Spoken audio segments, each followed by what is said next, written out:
Est-ce que vous réalisez ce qui est en train de se passer? On est à la fin des barrages de Ligue des Champions. Par conséquent, parce que ces matchs-là vont se terminer, on va rentrer dans les choses sérieuses. Nous sommes à la meilleure partie de la saison. La partie la plus excitante qui commence bah, voilà, mi-février, fin février, début mars jusqu'à fin mai environ, début juin. 4-5 mars, huitième de finale aller, 11 et 12 mars, huitième de finale retour. Il n'y aura qu'une semaine donc entre le match aller et le match retour.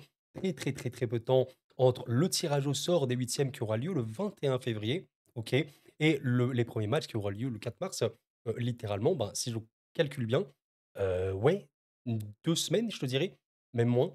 Enfin, oui, à peu près 2 semaines entre le tirage au sort et le match aller des huitièmes de Ligue des Champions.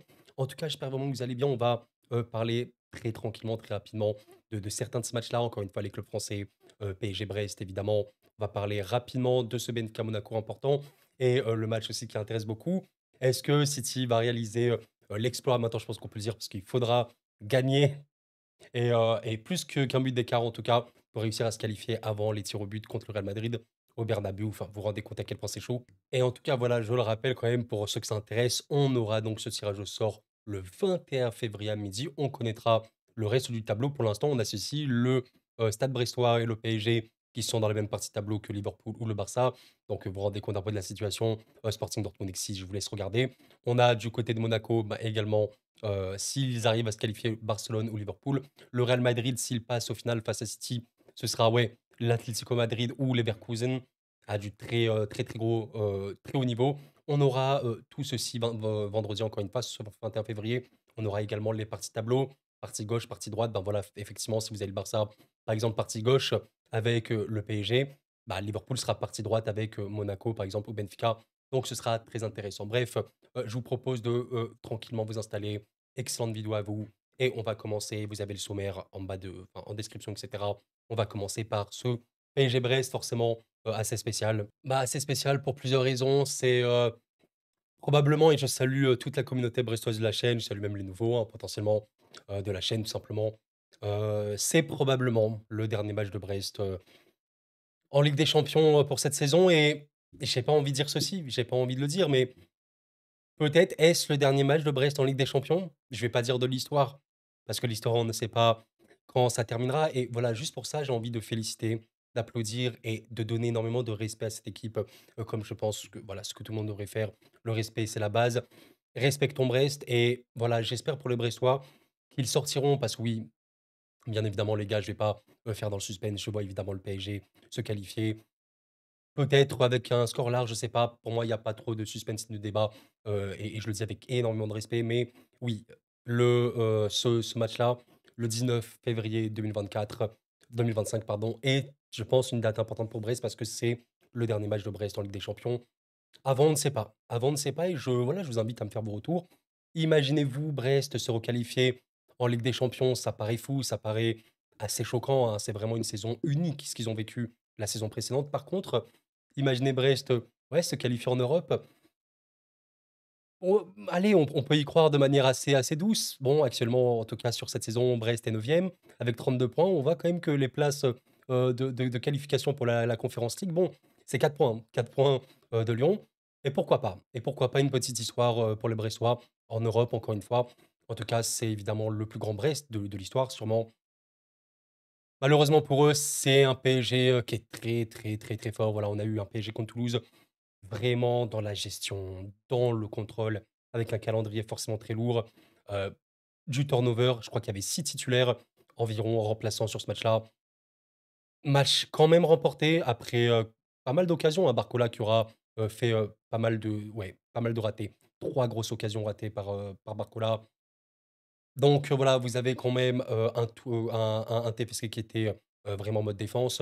PSG tout en gestion, tout en contrôle, qui a pu subir quelques petites occasions quand même de Toulouse, notamment en première, moi en seconde évidemment, a réussi quand même à gagner ce match-là. Bon, ça en dit évidemment long sur cette équipe. Il y a eu un match aller dont on est obligé de parler entre, Brest et le PSG, où Brest n'a pas du tout été honteux, c'est ça qui est assez cool. Ils perdent 3-0 au final, c'est vrai.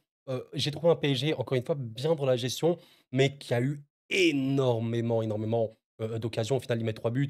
Je crois qu'il y avait alors là, je sais plus trop c'était qui avait raté les grosses occasions. Bon voilà, Barcola avait également raté, Dembélé aussi, mais il avait marqué un doublé, donc ça passait. Certaines situations, brestoises, ce qui a été problématique sur ce match-là, c'est surtout le dernier geste parce que, comme on peut le voir notamment la menace en attaque ici, il y a eu, des gros pics brestois.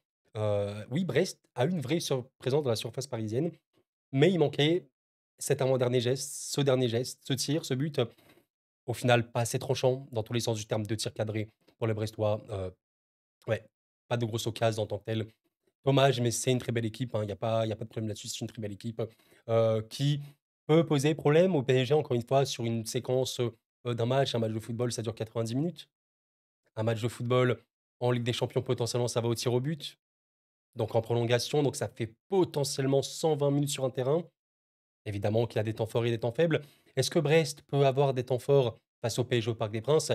Oui, oui, surtout qu'on risque de voir un PSG vraiment dans le contrôle, dans la gestion, pas prendre des risques outre mesure. On peut imaginer un Brest qui pousse. De toute façon, Brest n'a rien à perdre. Heu, Pourquoi pas un scénario un peu foufou? Et allez, Brest, pousse énormément dès le début. Le PSG n'est pas à fond dans son match, vraiment un peu trop en mode, voilà, tranquille. Et Brest ouvre le score et tu sais pas, ça peut s'enflammer, pourquoi pas? Pourquoi pas? En tout cas, voilà, Brest sort d'un match assez frustrant, je pense, contre les Auxerrois que j'ai pu voir, où Brest était plus fort, hein, globalement, plus fort, du début à la fin. Mais encore une fois, peut-être ce problème de se générer des occasions très tranchantes. Il y a eu des occasions, mais peut-être pas les plus, voilà, en mode des tapines, où tu dois les mettre au fond. Un but notamment de Mama Baldé assez dingue, refusé. Dommage, mais exceptionnel but, qu'il a pu mettre, au-delà, match un peu compliqué techniquement. Genre qu'évidemment l'homme dangereux de Brest, le finisseur, de cette équipe, qui est très bon, qui est très pertinent encore une fois. Donc c'était un bon Brest, malheureusement, ouais, 2-2. À ce match-là, ils auraient dû le gagner. Franchement, ils auraient dû. Bravo à Auxerre, hein, mais Brest, c'était quand même bien. Ouais, dans l'absolu, victoire, je pense, du Paris Saint-Germain. Victoire, je sais pas, peut-être qu'il y aura un match nul, mais je vois quand même une victoire, je la sens forcément très, très bien. Et en fait, je me dis qu'un Brest qui se donne à fond va ouvrir des espaces. Et même si c'est pas un PSG qui met une intensité de fou furieux, avec des espaces, notamment en transition en contre, où tu as des joueurs comme Barcola, comme Dembélé ou autres, qui peuvent manger ces espaces-là. Bah, vous connaissez la chanson, hein, c'est un peu ce qui a pu se passer notamment au match, aller, Brest a essayé quand même ça par certains moments, trop d'espace dans le dos, mauvaise gestion de la profondeur forcément, et le PSG a puni. Ça peut arriver encore au Parc des Princes et voilà, dans l'absolu les gars, respectons Brest. Probablement le dernier match de Brest en Ligue des Champions. Je vais pas dire de l'histoire, on espère qu'ils reviennent, hein, pourquoi pas? Surtout avec cette formule-là, on verra bien. Et voilà, on va dire, victoire parisienne et qualification parisienne relativement aisée, on va dire. Et on part quand même sur du 85, environ pour, le PSG sur ce match-là. La paix sur Brest, vraiment, la paix sur Brest. Bon, là, je suis embêté, là, je suis embêté. On va parler du coup de bon là, je vous montre City Real Madrid, mais on va évidemment parler du match retour Real Madrid-City, mais qu'est-ce qui s'est passé? Qu'est-ce qui s'est passé au match aller, s'il vous plaît? Match tellement particulier où première période et globalement un Real un peu décevant, qui laissait un peu trop, City, mettre son jeu en place. Alors qu'on sait que voilà que City avec ballon, ça peut quand même faire des dégâts, c'est une belle équipe, il y a de la technique, de la combinaison et tout. Bon, la seconde a été bien meilleure. J'avais pronostiqué 2-2 sur ce match-là. Le 2-2 était là, hein, mais le fameux Jude, était très énervé.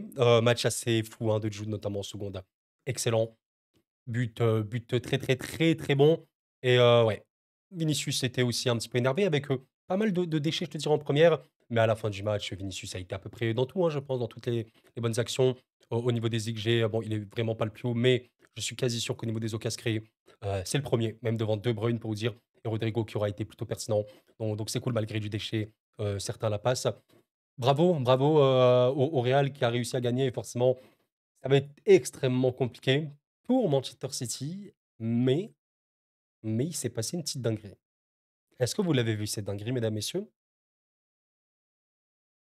Eh oui, cette dinguerie, c'est ça. Manchester City a éclaté Newcastle. Alors Newcastle qui, je le rappelle au cas où, hein, est quand même une des meilleures équipes d'Angleterre, sans trop de débat maintenant depuis 2 3 saisons.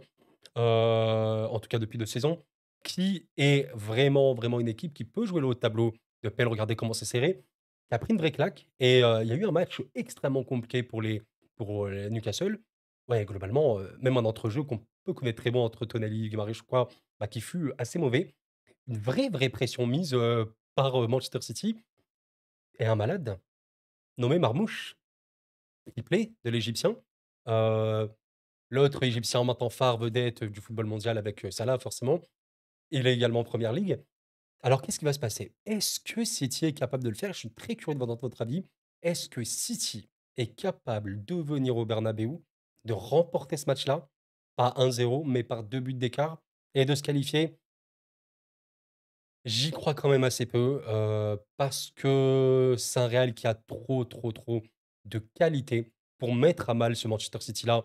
En fait, il suffit, je trouve, dans le City actuel, d'avoir une attaque virevoltante, rapide, technique potentiellement, portée vers l'avant, très verticale, un peu comme celle du Real Madrid, pour faire trop de dégâts. Même si City marque et c'était un petit peu l'analyse que je faisais en 1 dans le match aller, je disais 2-2, City Real et je vois quand même le Real emporter au match retour. Au final, le Real l'a même emporté au match aller, en se disant que City allait avoir des choses avec le ballon, mais sans, c'était beaucoup trop compliqué. Et c'est une vérité, cette équipe fait des erreurs en plus, est tellement fiable. Alors Haaland aura été homme du match côté City au match aller. Assez surprenant pour un avant-centre, il a été vraiment très bon. Peut-être que Haaland peut encore poser problème et le petit feeling que j'ai à cet instant, c'est très compliqué, mais j'imagine bien Pep Guardiola mettre un peu le all-in. Le all-in, c'est, vraiment je mets carte sur table, je balance tout et voilà, j'ai plus de pression. On sait que, alors Haaland est incertain, normalement il devrait quand même jouer, on sait pas trop pour le reste, à part Akanji qui sûr et certain est blessé, mais le reste, est normalement là. Moi j'attends, vous voyez, il y a eu cette attaque-là contre, Newcastle. Honnêtement, je pense qu'il y aura la même chose. Je pense vraiment que, alors Gundo, je sais pas, mais il y a un joueur qui fait forcément un peu grincer des dents, côté, City pardon, c'est Bernardo Silva. Parce que Bernardo, c'est un joueur qui est assez compliqué aujourd'hui. C'est un joueur, qui est un peu sur la fin, je trouve, qui fait un peu ralentir le jeu ou quoi et je pense qu'il faut pour City et voilà, je disais également pour les supporters madrilènes qui m'écoutent, un City qui rate vraiment all-in dans l'attaque. Marmoush, Foden, Haaland, Sabinho, potentiellement même De Bruyne sur un même terrain. Ça me semble un peu too much, mais il y aura forcément, ces joueurs-là, je pense. Gonzalez pourrait-il jouer? Ça, c'est quand même quelqu'un qui est excellent à la passe. Il pourrait être, pertinent d'ailleurs, OK, c'est celui qui a réussi le plus de passes, sur ce match-là. On verra, mais je m'attends à un City qui va vraiment tout donner. Je dirais attention au Real Madrid vis-à-vis de Koussanov, que je connais assez bien honnêtement. Je le suis en Ligue 1 maintenant depuis des mois et des mois. C'est un des meilleurs défenseurs du monde, j'ai même pas peur de le dire, même s'il a que 20 ans. Au niveau de la passe, il est pas le meilleur, très clairement. Par contre, au niveau de la défense pure et dure, c'est un des défenseurs qui a le plus de volume défensif tout court et c'est également celui qui a, le plus de duels remportés donc c'est très bien d'avoir beaucoup de duels remportés. Par exemple, Van Dijk, il joue très peu de duels. Van Dijk joue très peu de duels, mais il les remporte quasiment tous. Kusanov joue énormément de duels et il les remporte quasiment tous. Vous voyez un peu l'idée? Donc il est excellent et est-ce que Pep irait, affronter le Real avec Kusanov, Gonzalez et Marmoush? Ça peut faire des dégâts, hein. Ça peut faire des dégâts. Je rappelle que voilà, au match aller, bon, Marmoush n'était pas là. C'était Grealish, qui était titulaire. Foden est rentré. Je le rappelle, Marmoush est rentré à la 84e minute. Gonzalez n'était pas là. Il était blessé pour ce match-là et Kusanov n'est pas rentré. On peut espérer une petite dinguerie. Akanji donc ne sera plus là. On peut espérer une dinguerie. Franchement, je suis pas non plus le plus inquiet pour le Real parce que ça reste, une équipe quand même très forte. Il y a eu un match contre Osasuna, voilà, j'en ai parlé, je vous inviterai à aller voir, ma dernière vidéo, qui est sortie ce dimanche, ce lundi soir. Match polémique, hein, forcément, assez terrible, mais j'ai senti un Real très bon, hein, dans ce qu'il savait faire de mieux en première période. Juste un peu trop de déchets, je pense, de la part d'un Vinicius ou quoi, Mbappé qui a fait un bon match et tout. Voilà, ça reste un Real fort. Je ne pense pas non plus que la simple présence de Gonzalez et Koussanov peut à ce point rééquilibrer la balance. Je ne pense pas non plus que la simple présence de Marmoush, en plus d'attaque qu'ils ont, peut à ce point faire peur au Real Madrid. Par contre, imaginez City marquer et revenir, pourquoi pas? Honnêtement, pourquoi pas? Je crois que Manchester City, malgré leurs faiblesses, certaines, c'est une équipe qui marque régulièrement. Il y a très peu de matchs où ils ne marquent pas. Ils ont marqué, voilà, 2 buts au parc. Ils ont gagné 6-0 contre Ipswich ici. Bon, ils marquent globalement. Le dernier match où City ne marque pas, c'est, c'était il y a très longtemps, hein, je crois. Ouais, contre la Juve en Ligue des Champions, également contre Liverpool ici. Donc c'était le 11 décembre. Sinon, City marque globalement tout le temps et c'est assez normal. Il y a quand même cette qualité, offensive certaine. Donc je vois City marquer contre le Real, OK. Peut-être même ouvrir le score et recréer du suspense, mais bah, le Real sera plus fort. Mais attention, vraiment, je dis attention, attention, attention. Ce match-là peut vraiment partir en steak. Vous savez quoi? Comme ça, je me dis, en vrai, dans mon raisonnement, c'est quand même le Real qui va l'emporter. Déjà, se qualifier, le Real, pour moi, se qualifiera. Maintenant, est-ce qu'ils vont remporter ce match-là? Je me dis, peut exister un monde où le Real, peut-être, tombe dans une sorte de fausse gestion, enfin, faux rythme, qui veulent vraiment être dans la gestion. Peut-être panique un petit peu et il y a peut-être un 1-1 ou alors une victoire de City, mais un but d'écart. Bah, dans ce cas-là, il y aurait plutôt, prolongation. Mais non, dans l'absolu, gars, je vois quand même une victoire du Real. En fait, un City qui ira sûrement avec le couteau entre les dents, qui vont générer des occasions, qui vont réussir à marquer sûrement. Mais le Real, ça reste quand même fort et il y a trop de qualité offensive pure pour que, City, malgré les présences de Gonzalez et surtout de Kusanov, puisse d'un coup, tout changer. J'ai quand même vu, voilà, des choses, assez choquantes de Manchester City dans ce match-là, encore une fois, hein. Des performances, Ederson que je trouvais globalement très compliquées. Voilà, Stones, c'était plutôt rassurant, mais Bernardo, si Bernardo est titulaire, pour moi, City le fera absolument pas. Très, très compliqué. Rico Lewis aura fait une entrée assez OK, offensivement, très compliqué défensivement. Ouais, soyons honnêtes, ça va être très, très dur pour City, mais je dis aux Madrilènes et aux gens qui me regardent, attention à l'alignement, aux joueurs alignés de City, dès le début du match et attention à l'animation citizenne. Est-ce qu'ils vont y aller en mode vraiment à fond, tout pour l'attaque? Et dans ce cas-là, ça peut vraiment vriller d'un côté et voilà. Je pense vraiment que Pep a eu des clés de compréhension contre Newcastle. Parce que j'ai trouvé un City très, très bon. Franchement, c'est assez chaud de le dire, mais Newcastle a eu vraiment, bah, très peu de choses. Très peu de choses. C'est quand même une des meilleures équipes d'Angleterre. Isaac, qu'on connaît excellent, il a eu énormément de mal à exister vis-à-vis de Kusanov. Voilà quoi, franchement, je vous inviterai à revoir le match, hein. Je l'ai revu, là récemment. Bah, littéralement, bah, il y a quelques heures, là où je m'exprime. City m'a vraiment rassuré. J'ai trouvé un vrai, vrai bon City contre Newcastle. Si tu as réussi à faire ce match-là contre Newcastle, qui a notamment, éliminé Arsenal en cup, OK, qui a été excellent, alors pourquoi pas? Purée, il peut se passer une dinguerie. Franchement, là, plus je parle, plus je me dis: «Il peut vraiment se passer une folie». Mais je vais quand même dire une victoire et une qualification du Real. Mais peut-être, par un but d'écart, pas plus, avec un City, en fait, très résilient, mais en fait, le match aller aura trop pesé. On va dire, Real, vainqueur de ce match-là et qualification, mais je dis vraiment attention, parce que si Pep ose vraiment balancer toutes ses recrues et que voilà, il y a vraiment beaucoup, beaucoup de duels remportés et cetera par City, ça peut vraiment faire, des dégâts. Il y a qu'un but d'écart entre guillemets. Il y a qu'un but d'écart, OK. Je crois quand même, pour terminer, j'ai vraiment fait un gros, gros, passage sur ce match-là, mais c'est forcément le plus intéressant, n'en m'en voulez pas. Je crois que le Real reçoit plutôt bien quand même, à part le Barça, je crois qu'ils ont remporté quasiment tous leurs matchs à la maison. Ouais, le Barça ici, enfin le Barça c'était ici, ouais. OK, ils ont perdu contre Milan, c'est vrai, à la maison et sinon c'est tout. Je crois que c'est, Barça et Milan. Ouais, ouais, c'est ça. Barça et Milan et sinon ils ont tout remporté à la maison. Je crois qu'ils ont fait un petit match nul par-ci par-là et c'est à peu près tout. Bon, on verra bien en tout cas les gars. Immense match, quelle affiche exceptionnelle. On va se régaler en même temps plus que PSG Monaco. Affaire à suivre. Affaire à suivre les gars. PSG Monaco, PSG Brest plutôt. Affaire à suivre. Et enfin les gars, on va manger. On va manger parce qu'il y a un magnifique match de football dans un stade historique, celui de Benfica, mesdames, messieurs. Benfica AS Monaco. Alors, qu'est-ce qui va passer?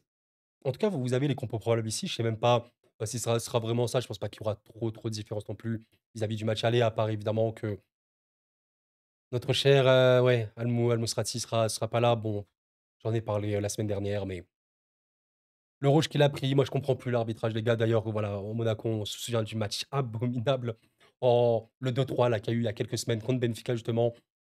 Comment Carreras n'a pas eu de rouge contre Monaco? Je comprends pas les gars, honnêtement je comprends pas. Bref, en tout cas, Benfica Monaco. J'ai tellement envie d'y croire.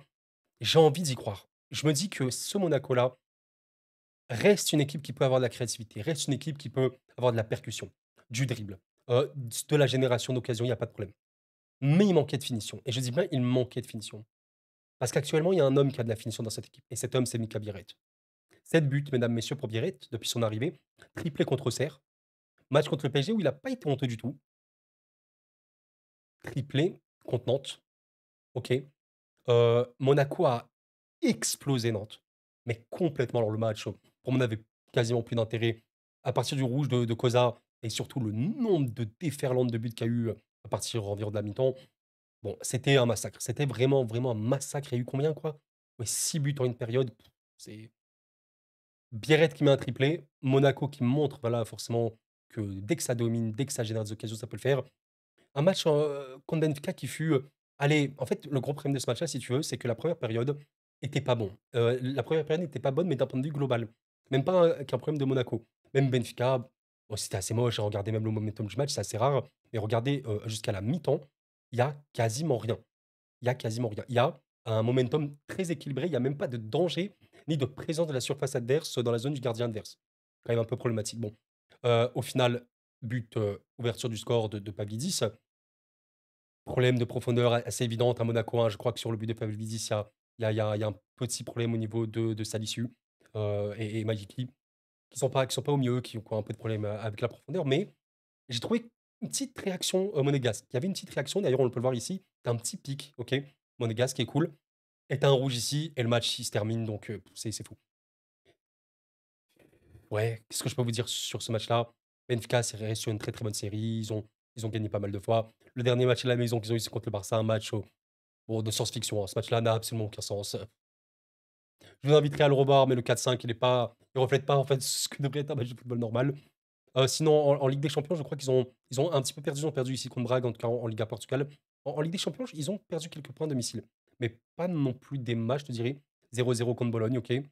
OK, OK, OK, et ils ont, je crois, peut-être perdu, ouais, contre le Feyenoord, le 23 octobre, dans cette séquence-là de Ligue des Champions. De mémoire, j'avais vu le résumé, ils avaient eu pas mal de ratés.